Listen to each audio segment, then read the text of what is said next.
Kintu ahubwo nabonye nasanze ico wiyumvira wowe nico kikubako. Life mbayo no munsi narayirota ariko nkayirota nkayidreaminga ndi muri ghetto. Ghetto imeze gute bro? Ghetto ari ghetto y'amatafari. Mabisi muhira mukanyosha kuva 2010 gushika 2015 tuvuge telefone ni myaka 5 nari hit sana n'indirimbo kuri benga Sam ariko naba muhira kwamba muzu y'amatafari because of what na kwihuta naringira. Do you think Sat-B gikoronga 1 million ryari bro? Gikoronga 1 million 2016 ya concert naronka 30,000 60,000 100,000. Muziki wacu hashobora kuba hariho abantu bamwe bizera ibintu bijanye n'imiti. Ico kintu wacemezaho? Imiti everywhere birahari. Imiti everywhere birahari. Ndakoresha nakaboro kugira ngo things zanje zigende neza. Ibintu n'ibintu bihari. Rero this generation maybe sometime bawumva ubushuhe bashaka kujuwa na brother ariko brother nanje ndi mbobo nkuru, you know. Discipline wa office y'amafaranga kuvuga itangwa bushika no ni discipline y'amahera. Discipline y'amahera. I don't have money now that discipline. Nayo makuru nk'abazi. Okay, mfise amafaranga make yo kurya. Ayo make yo kurya rero nagiye gutangura kuja muri club muri 2024. No way, serious bro.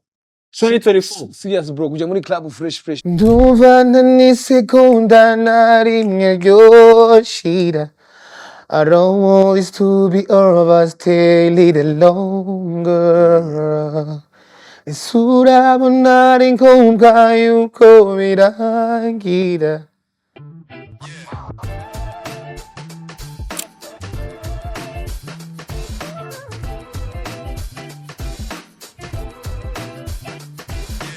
Yoga boss. Amaji. The one and only, the king in the building. Yes, papa. Bro, karibu. Mw'iGhetto, grand frere. Thank you, brother.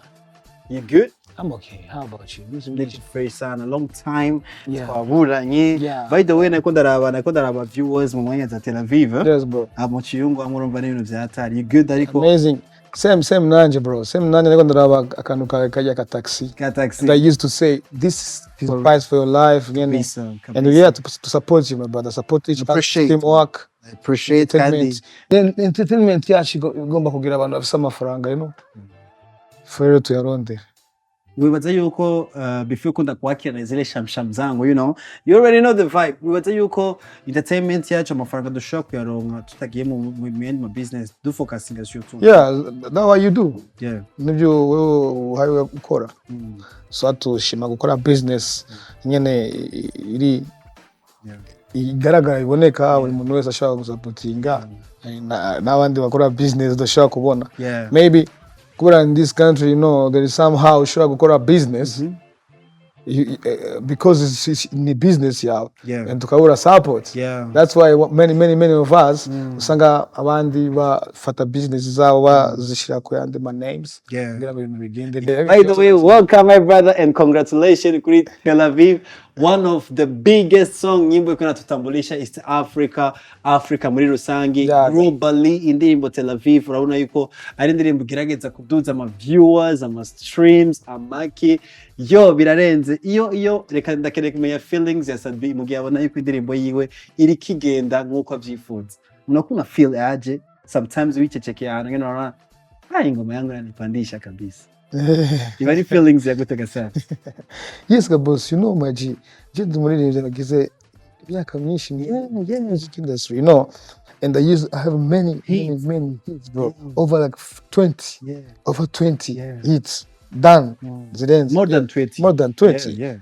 So I think kurinje nachukulia simple. Ni easy because bon, I appreciate the stream that you're going ndavuga ni abantu baransapotinga, abantu bari gutanga support yabo kandi ingufu batanga ni exchange, kuvuga ati ndamuha sound nziza nawe akama support kuko ntawo supportinga namuhaye sound nziza. No, ni kuvuga tuni partner each others. So when you kuzikintu abantu bakakibona fresh bakifata poa kikaba hits uraryoherwa ariko kuri Sat-B Yeah. I think yuko abantu bakwiye kuraba ati uyu muntu amaze imyaka myinshi. Yes. Ushazoea tu. Yeah. Life ya hits just. Yes, of course. Easy. Me, I'm born to shine, you know. Twaje tuva somewhere far. Kure, you know, now Mw'iGhetto. I know. Twaje tuva far. Gushika uno munsi ni enjoy tuba turyohererwa turi city zacu aho tumaze kugera. Nice. No. Nice. Anytime ni hits, bandi hits. Tushazoea life ya hits. Yeah. So ugeje kuvuga yuko twaje tuvuye kure. Ubuzima Sat-B yarabubayemo. Life ya Mw'iGhetto urayizi, good life urayizi. Yes, of course. Ups and downs zawe zose ndibaza yuko abenshi turazibona twarazibonye mugabo level ugeze kwiratiye ubwo badakeneye kumenya Sat amagetoni kule. Sat afise ice gicapo cyo kuvuga ati I wanna be one day a superstar. One day nzoba a mega superstar. One day East Africa izomenya, Africa izomenya. I wanna be umva star globally. Life ya Mw'iGhetto ya Sat-B. Mw'iGhetto yawe nivyo ikintu wakunda gose wari ufise ndani Mw'iGhetto yawe. Life yanje ya ghetto everyone no mukanyosha. Yeah, No. Bose barayizi. So je kwanza Ghetto yako ilikuwa ikwaje? ikintu ahubwo nabona nasanze ico wiyumvira wowe nico kikubako. Ce tu produis, ico produce muri wewe, dreams zawe bwati gishaka kuba and you work on it nico kikubako. Because life mbayo no munsi narayirota. Ariko nkayirota nkayidreaminga ndi muri ghetto. Ghetto mese gute bro? Ghetto ari ghetto y'amatafari. Yeah. Mabisi muhira mukanyosha. And nakoze imyaka hits 4 mba kwa mama muhira tuvuge muhira na mama. Ariko ndi hits kandi mfise income. Ariko ndiko ndi yubaka mu bundi buryo. Gute? Kuva 2010 gushika 2015 tuvuge. Yeah. Telefone ni myaka 5. Yeah. Nari hit sana Benga nyingi. kuri benga. Yeah. Same. Yeah. Ariko naba muhira mama. Muzu y'amatafari because of what? Nta kwihuta naringira. Sinagenda muri club. Nta kintu nakimwe cyo kuvuga ati kuryoherwa en tant que artiste life star nari mfise. Ntayo. Kora ukwifunga. But avec objectif. Tukuvuga sinagenda muri club, amafaranga taje muri club I used to kuyasangira na family swats kuinvestisa in me. That's why I wanna nasohora indirimbo nyinshi ma video menshi bino icyo gihe. Kubera iki nari focus.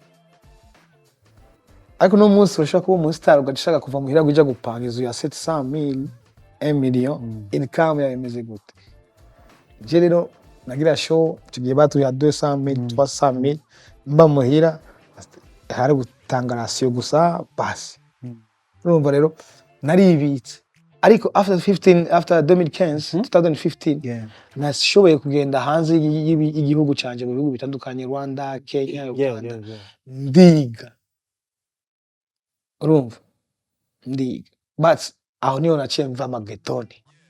Ariko kubona ariko hit ya inkuru y'ukuri gushika kuri tutura mabafu nari magetoni.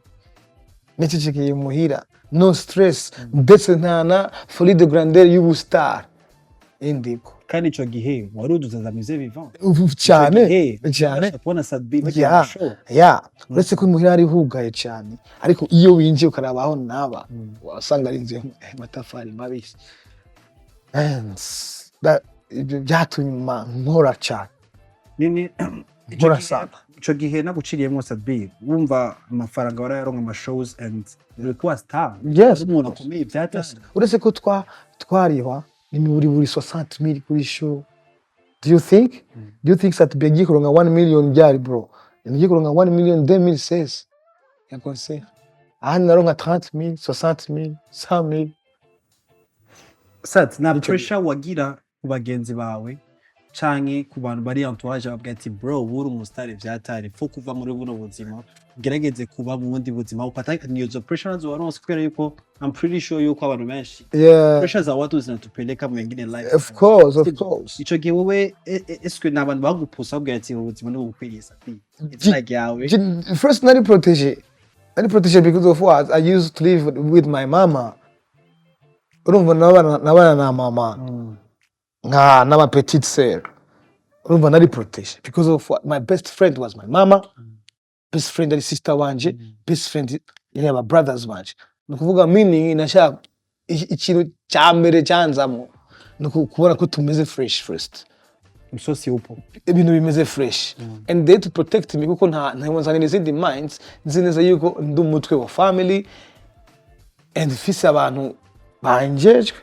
nanje nka bagira nice one yeah urumva nta french abagenzi you know kuri utere imbere ugomba kurobanura abagenzi no hari abatuye bakwiye ko umugenzi is to kugira abavyeyi banje abasista banje nibo bana bagenzi nice one iyo period ama shows nibaza ko yaza kenshi cyo gihe nibaza ko shows zaboneka kenshi kandi nawe amakermes yanaboneka yeah my question is mu gihe ata show mu gihe ata indi deal ibonetse yari Sat-B yaracabeshejwe n'ubundi buzima bwa gute uzi yuko muhira de warategemea we mutwe wa family you know twari dufise ikintu cyitwa empire Kenny Empire yeah.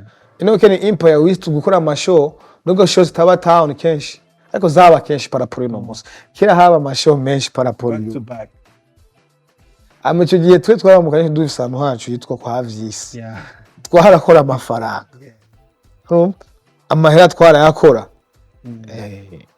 nukuvuga ngo iyo mbuze amafaranga urumva nari kubavyeyi you know no sometimes the relation ya mutama yarashikana ayikura reserve twanje nice one ndashaka kumenya icapo c'ighetto yakunye ari Mbega Sat-B ico gihe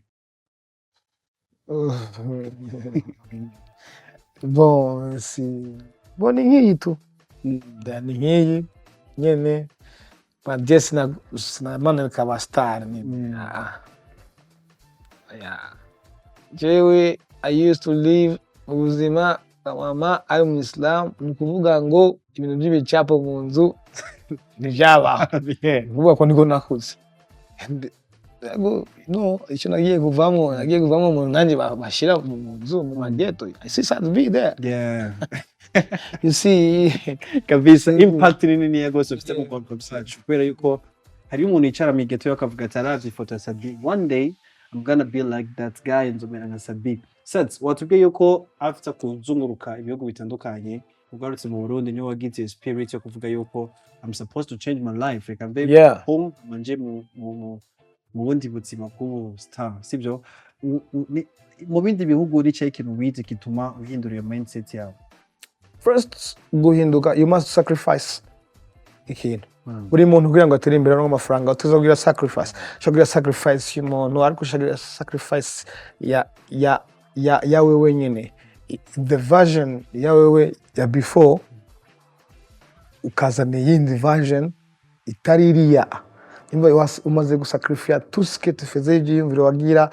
ibintu byose wakoraga before ukestala iyindi tuvuze nk'indi logiciel let me say that c'est ku bantu bakora bari bamusha informatique nukuvuga ngo utuza gusacrifice something so to sacrifice wewe soit sacrifice kindi kintu cyose in your life so gusacrifice rero nukuvuga ati kugira amahirwe yo kugera ku bintu by'ubumenyi bw'ubushobozi bwo kugera ahandi ahantu ukugurura amaso n'amato because ushobora kugenda ahantu hakuruta hashobora kwedika ibi ukabona ibintu bishobora kwedika ariko n'ubu umuntu yugurura amatwi cyane abona you know many abantu benshi niko bameze kuri iyi si batusanga abantu bakoresha ijya opportunity yo kuraninga ubumenyi ari bake cyo tusanga abantu bake bateye imbere muri Afrika turi teamwork ni following the line twara neza mu buzima dushaka dushaka ubuzima bwiza ariko ntubikorera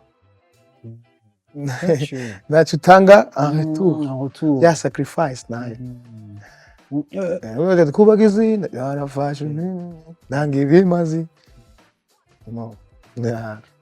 hari umuntu yigeze kumbwira yuko mu muziki wacu I don't know wewe ufite experience niyo maze imyaka myinshi yambwiye yuko mu muziki wacu hashobora kuba hariho abantu bamwe bizera ibintu bijanye n'imiti ico kintu waracemezaho imiti everywhere birahari imiti everywhere birahari so not ko muziki only so turashaka business zabo ariko kavuga ati ndakoresha nakaboro kugira ngo things zanjye zigende neza ibintu n'ibintu bihari ariko many of us twizera Imana kandi ibintu bikagenda ku murongo cyane gose uramaze kubona ushawishi canke abantu baza kugira ati sadusha kwa big koresha ino system nayo nyene utakuwa big more than abantu nabo baramaze kuza mu buzima bwawe guheza propositions cyane bibaho yes just this life is a secret mesh amabanga mesh and this life si ibintu byose byo kuvuga that's why abantu usanga baramba kuko bitaba bimeze uko abantu batorambye in this life King in the building so ngoma magarare ku kintu kijanye na gusohora hits we urimwe mu baririmbyi maze gusohora back to back nyinshi cyane and zikagera kure sometimes nizigere kuri ya platform ibitwa twifuza mu muziki mu Burundi tegerezwa kugera sivyo warazungurutse mu bihugu byinshi ushafanye media tour nyingi uhura n'abantu benshi ikibazo mfise ni platform kugira tuyishike hasabiki shatse kuvuga globally umuziki wacu ugere globally kubera yuko ndabona yuko uragerageza kubigwanira hasi hejuru uragerageza kwitanga ukaja mu ma competitions akomeye kugira idarapo y'u Burundi iboneke yagimande izina Sat-B iboneke yagihanye the experience maze kubona ku bandi umuziki wacu ugira ube globally habuziki the first things wije muri business kuno cyambere bakumvisha ko keneye ni network the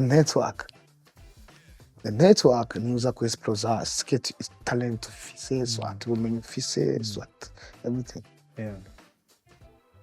and the network kugira igere tuza ko fise something some achievement ibyo maze kugeraho cyane etape n'intambwe imaze kugera boss wanje twakorana yama nafasi ikibanza ati cyari imbere yanjye umunsi umwe boss cyane gose niwe ntahuje ati ndiko ndaraba isaha abwiye ati ijya saha iri iri muri or ikozwe muri or ndaraba yindi pano ikozwe muri or saa yambaye $45,000 akarabimbiye sinzi nagize nka 1 minute ndiko ntanguye kurota ntanguye ku dreaming how can I get this and I used to say gize Mbega Sat-B uri kuri yumvira iki namwe ati nibigene nawo mu boss ntezo gukora cyane and aratwenga atubukire kuba mahera nene si gukora cyane bukire uragukurira go deep dusigura ico kintu ja deep dusigura ico je niko yambwiye ubukire ubukire ni nuburondera urakurondera si ngombwa rero ngukore cyane nguvu nyinshi ngo ugere ku bukire kuko yaba bimeze uko abantu benshi barakora cyane turi benshi turakora cyane gose brother yes and uciye mvuga ni what nivyo koko hamwe yenda ifata nkuko mwe ndacitse intege none kujya murangora cyane kujya pambana kumbe nu rero ngarutse ku kibazo cyawe warubajije ikibazo cyane nambajye ati hasabwe iki kugira tugere kuri iyo platform ya rero mbatanije rero kumukire kuko nashaka gushika kuri ico narose amahirwe yo kuronka iyo connection n'umukire mbasha kumenya ko kuba smart ariko gukira kuba smart kubaza gukira mu mutwe before working hard and igihe namenye ibyo bintu naciye mpinduka igihe nahinduka network yanje yacitanguye kuba yaba boss ugendanye n'aba boss bane ni kuvuga ngo in music if you want to expand shaka expandinga tegeza gukorera ijya network kwironka bamwe barariha amaseminaire bakagenda kwiga Canada bakariha iki bakagenda guhura mu summits investissement alors kimi cyose ni investissement uyikoresha here no mu muziki twe icyo dukeneye investissement iyo ariyo dukeneye naho dushaka kuyishikana kugira ngo tube international ni muri network and aho muri music indirimbo imwe urashobora kugira promotion ya $100,000 kugira ngo ube international urashobora kufisa $100,000 ariko utaza aho ushaka kuyatanga ushobora kuyacisha kugira ngo nk'ijya promotion ko bikwiriye iriya network iracyakenewe cyane na ya mafaranga urafise ariko ya network ntacyo ushaka kubikoresha the example y'aba boss benshi ngo bafise amahera menshi ariko they don't know how to the business bokora cyangwa ntayo babona usanga amafaranga ajyanye mu mabank so network rero ne dukeneye kugira ngo umuziki wacu ube international dufate nk'uno munsi akaja kwa Don Jazzy network but have it have it now nshobora kugenda kwa Don Jazzy nshobora kugenda na Jukes na DDB na Himra uraza abantu ndiko ndavuga ndiko ndavuga okay tugahurira somewhere mu kintu runaka I think biriko biraza nice one Sat turafise aba boss nko bivuze barumviriza imiziki yanyu barayikunda baranayiplayinga mu miduga yabo ndetse no mu manza zabo kanayivibinga this time around turabibona cyane gose mugabo hari ukuntu haracabuze approach hagati y'umuntu aririmbye n'umugwizatunga iyi approach ibuzwa n'iki kugira mushobore guhuzwa nabo canke kugira mushobore tubone yuko nakarafashe umutayi wiwe turamaze kubona kuri Sat-B abagwizatunga barazi wawe bagashaka imitayi bitandukanye no ku bandi ba artiste. Je pense que i gay piringa hagati iva kuki kugira umugwizatunga ashobora kuvuga ati Sat-B yambwiye proposition meze kubundi kandi yayinyandikiye ipanze neza reka ndashira imitayi ku bandi bipfira higa Sat. I think first kugira ngo uhuze n'umugwizatunga ugomba kuba wewe nawe uri umugwizatunga gwizatunga muri mindset no gutabo bisaba itunga ariko muri mindset ufise idea ushaka kubwira boss akakumva basi ko ibintu nibyo avuze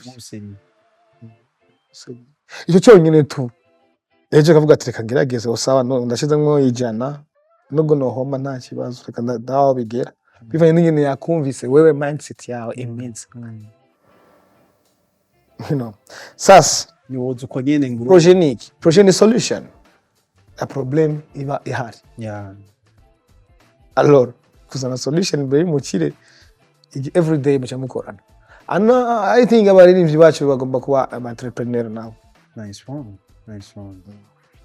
nibicaye bafocusinga gusa King kuna story nuri kusikia before bambwira yuko muri hustles zawe zo kwirondeza mu muziki hustles zawe zo kwirondeza mu kwiteza imbere biciye muri career yawe warigeze kuba uri umuntu yifunga cyane ku bintu bijanye na shows zo hanze Otaki byabaye gitari gitoya niba atari banga why target yari high objective yari high ni hari bwagere korufse bahit baramamagara France hehe Belgium muri 2000 mvume cyane I know se 2000 ariko ni hari bwagere because of what when you come on me ushaka kuma $600 ngo ngendi bura $500 canke abandi bazana 300 ndikuvuga ntiharagera audience yanje umukire narabona ko yuko ashaka kumugarukanira yandi kugira ngo ampe 5,000 ico gihe naciye mbikura muri focus kandi nabikuye muri focus rimwe ngenda kubosa on it. By the way nabyo byaragize ingaruka kuko after nabishatse nagiye kubishaka bitagikunda urumva hamwe ati okay andeze igihe nera maybe nabo bari abategura amasho nabo bari c'est pas de moi wahageze moment ubishaka bo batavuga ati we are not focusing wewe maybe ntacyo fise wanze okay is kushaka tuzi kuoka dukoka dushikageza and the first entry yanje iburayi kwa noma bro like when harmonize yemi alade in the stage Gothenburg Sweden nahamagawe no mu Nigeria hamande yiwe gusa umurundi yitwa DJ Jackson. Can you imagine? And after ngaho na chenangura nukuvuga ati maybe ibintu ntibyatanguye ariko imana ari mbiki ibintu big bisa kabisa nicaye ikintu shimira Imana cyane muri kaya yawe shimira Imana kuba yarampaye ugutwi bwo kumva nkumva ni ikintu cyambere kuko ntibibona akenshi okay urageze muri success urageze ku bintu pap tu fois tout je byamfashije kutaguma nkoroga kuguma byafashije kuguma kuri time because harageza aho nta trustinga my opinion yanje I trustinga for 50% 50 zindi ngazihundi mu nk'abandi abantu ti how do you see me sa ubuze nakantu sa uri muto wese uramugutsika everyone n'umuntu wo kuri Facebook cyane yeah cyane zijya ningazanye za Facebook zigeza nizuzankujije ndakshop gisukuri papa rigishira ko kaburungu gusa ndabeje bavuga and I see simbura batanu bavuze ikintu cya maana and I'm working on it ngagaruka explosion. Ndakunda ukuntu utahura industry ukuntu imeze Sat-B. Hari ukuntu bato yaba muri game kandi bato yaba cyane gose bashobora kuzana akantu ko gushaka kugucokoza kama grand frère tu and then ukareactinga atamutima mubi atanzigo kwere kumaze kugutahura entertainment kunitegezo gukora. Wibaze yuko bajya abantu usanga bavyegereza umutima bagazana ama beef na bato yababo bivanye no kuntu bataye kwa majambo araba grand frère cyangwa na respect ikenewe muri entertainment yata nimba ari agakino mugakine mugabo mukishimyana sana n'iryo ubibona gute? Yeah, you know, those young boys baza muri industry no munsi ba samara shusha and they want somewhere bashaka kubona hano bipima, you know, and when bahabuze bacha babura direction, you know, they somehow babuza direction bakasanga hazi direction yabo ntibari oriented na generation zabatanga hakashaba rupture hagati ya generations zibiri zitatu. Icyo gihe niho dusanga ama generation yandi atigiza abana na generation zatwebwe umva tiyagize akina natwe ngo tubabone bagira uko tukure mu bya bintu dukeneye parce que umuntu uramubona abantu bose bafite face nziza na face mbi. Abantu turabona abantu benshi turafata bijya vyiza ku bantu bijya bibi tukavyihoza. Rero this generation maybe sometime babumva ubushuhe bashaka kujuana brother ariko brother nanje ndi mbobo nkuru, you know. Ni mbobo nkuru bro. Sometimes no bifata muri sense ya niveau ya adabu benshi baki muri bo we know what we do ariko nowadays maybe hajimwe ibindi no bashaka kuvyica some others kubazanye mu bintu maybe abafana banje baciye bashavura ngo Sat-B ukina n'abana turyoherwa, but you guys you know abana nyine urabakinisha nyine bakamenya ati iyi ni wembe, ntukire n'urwembe urakata nyine kisu ikindi mbo gitara ukata n'urushinge, you know, easy. Nice one. Yeah, Nice one. they want to be educated. Hajya Sense entertainment. isanamu ya Mbega Sat-B. Mama. Mu bantu mumaze gukorana indirimbo zirenga zibiri by the way, and n'umuntu amaze gusinya kuba under management ya Empire Avenue. Mwarabanye igihe kitari gitoya, mwaravugana umwanya mwinshi, ndakeneye kumbwire iyo isanamu ya Mbega ikuje mu maso urabumva umutima wo kubwira iki? By the way, rest in peace Mbega. Rest in peace.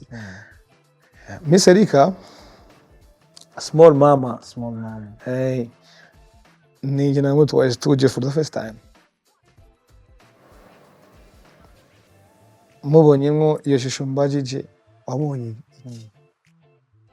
Nabonye umukobwa mwiza gato cyane, munyakabika aka girlfriend k'umugenzi wanje mu kibenga. Ndone pale kule juu. Imbere yaho. Oh yeah. Yeah, imbere yaho. Yeah. Kwa wari nyuma cyane. Ndi kwa Miri MA Production 2011. Ndumva umukobwa aririmba neza cyane.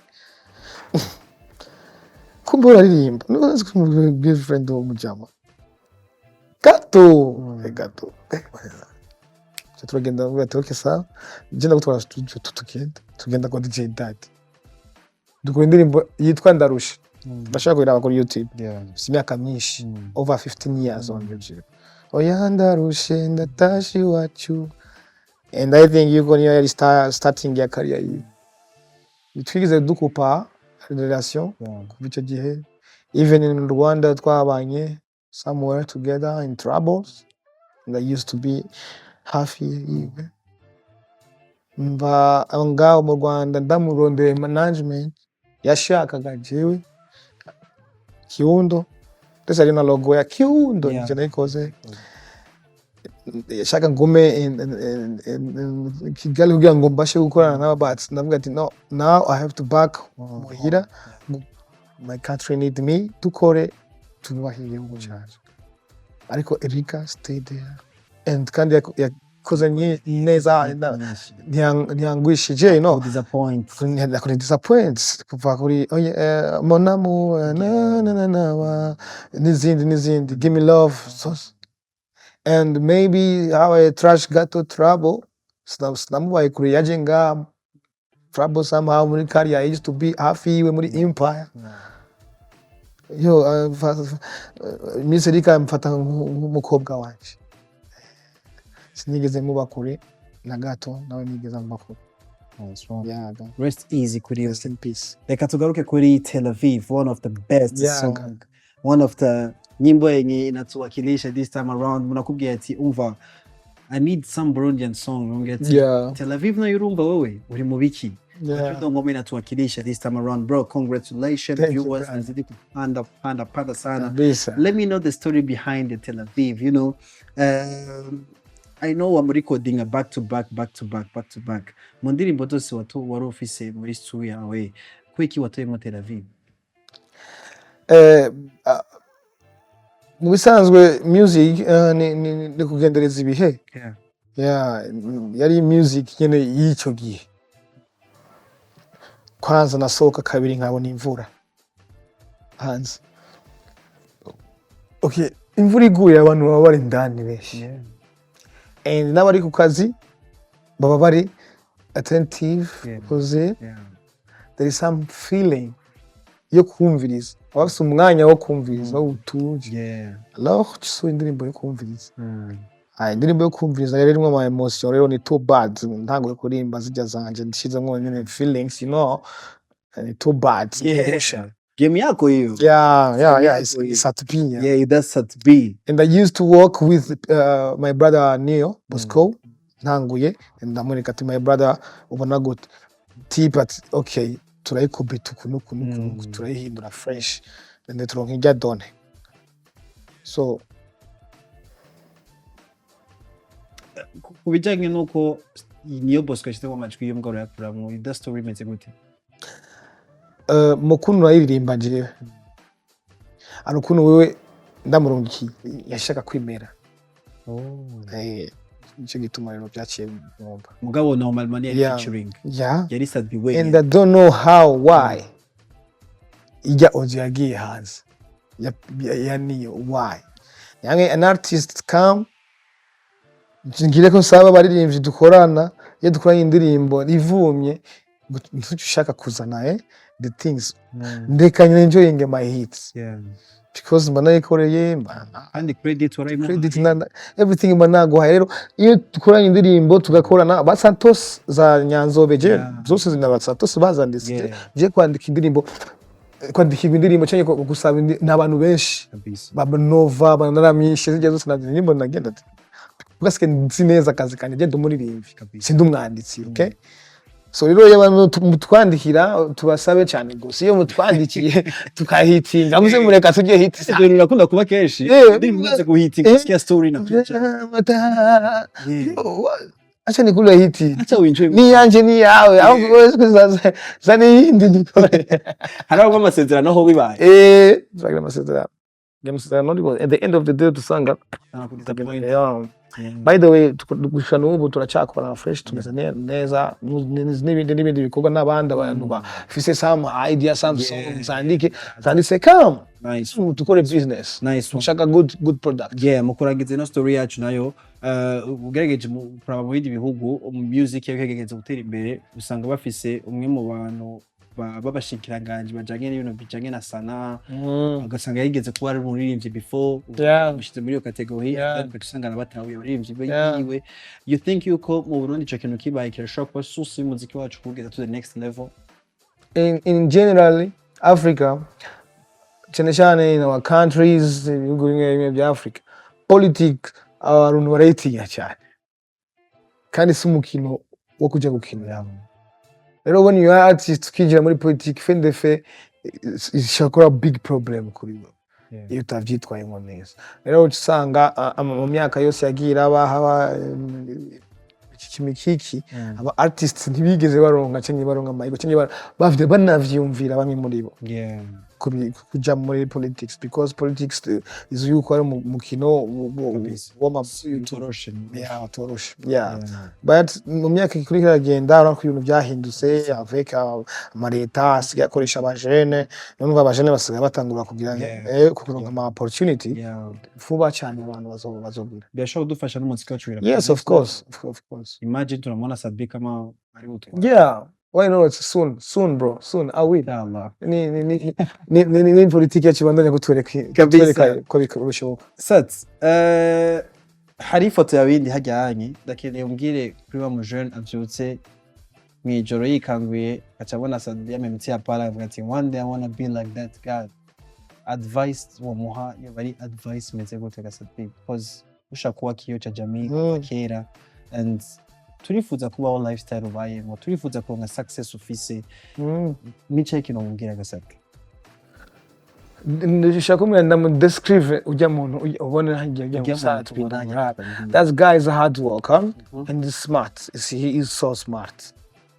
Kuruhande ro that guy ntiyavuze byose yakoze byose rekana byose ariko hari ibintu byinshi aterekanye cyangwa atavuze. Ibyo byaciye bisigara muri Karume and Karume afisakanga mutima umuntu and na folie de grandeur afise dreams apana none nini yatanguye kuzigira ari umuntu muto wo muropozi and the end of the day ziya dream yagira Pascal positif savuze bukuri. Nice. And they use kugira discipline kubantu bamureruye bamukuye ahantu hamwe maybe even after 10 years bantu bankuye ahantu hamwe ahana ndacari kumwe nabo ndacari yuka tugikumwe ndaka kibazo se ibyo ni bimwe ibindi the man ubona hajya the man yubaha akumviriza agira gutwi ko kumviriza mukuru na mutonya everyone and the man agwanira right yiwe iyo hageze uko umuntu yataka ikintu ciwe araba intare cyane, ararakara cyane cyane. You can kill someone kuri career yiwe. Nice. Ni kuvuga ngo arasherisa akubaha akazi kiwe. So ibindi gendereza ibihe n'ibindi experience ubona gendera yibona wenyine en pratique. Discipline wa office y'amafaranga kuvuga itambwa bushika none discipline. Y'amahera. Discipline y'amahera. I don't have money na discipline. Nayo makuru nk'abazi. Okay, mbisa amafaranga make yo kurya. Ayo make yo kurya rero nagiye gutangura kuja muri club muri 2024. No way, it's serious bro. 2024. Serious bro, kuja muri club fresh 2024. Una spend here, I'm spend here. So buja piano. Because unabona ko bikwiye kandi it's time. And now urashaka kumbona muri club anytime, any weekends. And I don't care because in life nagia handiga ko music club, music artist na club na club fans club yiwe yabikeneye. Bisigure ko muri period yose Sat-B yari umuntu inoti yiwe nayo bafa kubona. Hawezi kuchezea Sat-B vivi. But now you can see, as you can see, shaka gura pantalo nziza, shaka kwambara fresh. Like maybe aligiye wabona namba ukundi saturu kumbuza amafaranga cyangwa style. No, I have the vision yindi. Hey, bro, thank you so much. Niyo mpamvu naguhamagaye Mw'iGhetto yaje kubera yuko turonka amafaranga twayakoresha nabi. Ibintu bigezweho ni byinshi, umuntu ashaka 17 Pro Max, umuntu ashaka ashaka je ntayo ngira ariko I will. Like on BMW. Yeah, let me know last question my brother. Last question. Kwera yuko Jenisha enjoy na isho yetu. Like kuna maswali mengi sana. My last question ijanye na I'm pretty sure yuko uzi many artists bari ngahange mu Burundi sivyo? Ndakeneye umbwira aba artist bamaze kubwira ati bro Tel Aviv ni indirimbo yatari. Bose. They appreciate. They appreciate. Even unashaka kuona waje bavuga ku mtandao nini. No, there's no problem. There is no beef. They appreciate. Appreciate kitu. Love it. But we appreciating ukavyerekana mu bantu. People really appreciate you. Icyo gihe bazogukunda cyane ndetse n'abafana ba Sat-B bose batwara. You know, smartness ni ikintu kibuza abantu benshi. Work hard and smart. Bigeje kura mu bindi bihugu indirimbo yanakisohotse usanga abartiste batandukanye. Andashaka kugubwira. Ndetse nibira kabanga n'aba artist. Abatarata artist, aba content creator. You know this ndirimbo isohotse ihati Tel Aviv. Yarahitarinije n'abandi bantu benshi hits. Abantu bakoresheje neza. Bayikoresheje neza na Sat-B bakoresha neza na Tel Aviv. Abantu bachi bamumana nayo. muri zimbuga. You know hit isohotse use nawe kuba abari hype iri mu bantu trends nawe wikoresheje neza urashobora gukuramo ubukari bwawe even utashizemo na elf ubwo byegereje umutima urabura parce que ntwehagarika hari ikintu urabura. Nice one. So my people, ndi hano gasho kubwira yuko indirimbo ya Tel Aviv ya Sat-B ari mega hit this time around. Indirimbo turashaka kwisanga ku platform ya Sat-B yose atandukanye. Wewe tukagusa TEL hama mwenye mogire AVIV bisigura Tel Aviv.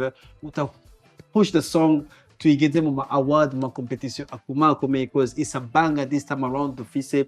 Let's go, let's get it. That's yuko umutima uvuga ati Sat-B uva Mw'iGhetto ko yataducishije mu Tel Aviv. I'm pretty sure umutima wa nito kuri you, my brother, for the respect we got. No worry brother. We are here to promote Tel Aviv. Talk to your people. 1 2 3 check sound Caesar selector number 1. It's your boy Sat-B. Do you hear me? Yeah.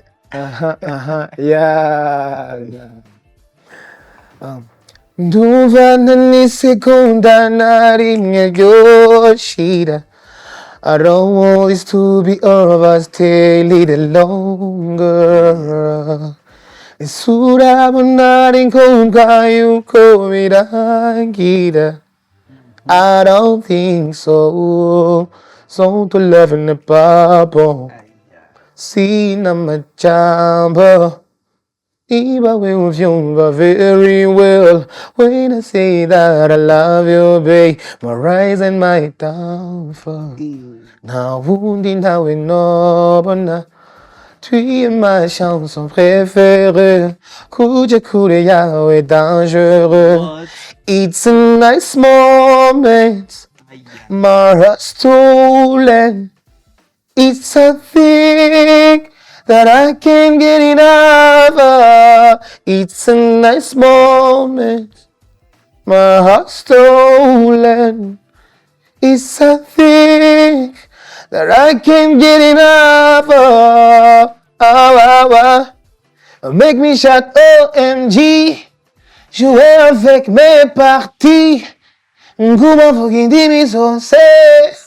Wow. Hey. Pour le moment, que c'est tout est libre. Ni du chèque tout dit Tel Aviv. Never mind, ni du tanguye. Wow. Wow. Thank you so much, my brother. Thank you too. Appreciate Kurikira. My people, one more time, Sat-B Tel Aviv, kwa platform you say, let's push the song to share it to the next level. Somebody say Sat-B. Thank you so much. Welcome to the ghetto. Wait. Welcome to the ghetto, Nawandi. Kama enjoy the boss. Yes, I enjoy the story. Yes, I enjoy the story. Fresh channel. Thank you so much, my brother. Thank you so much for your time. I'll be back one day. Anytime. Yeah, but you don't know. Let's go. Let's get it. Yeah, let's go together.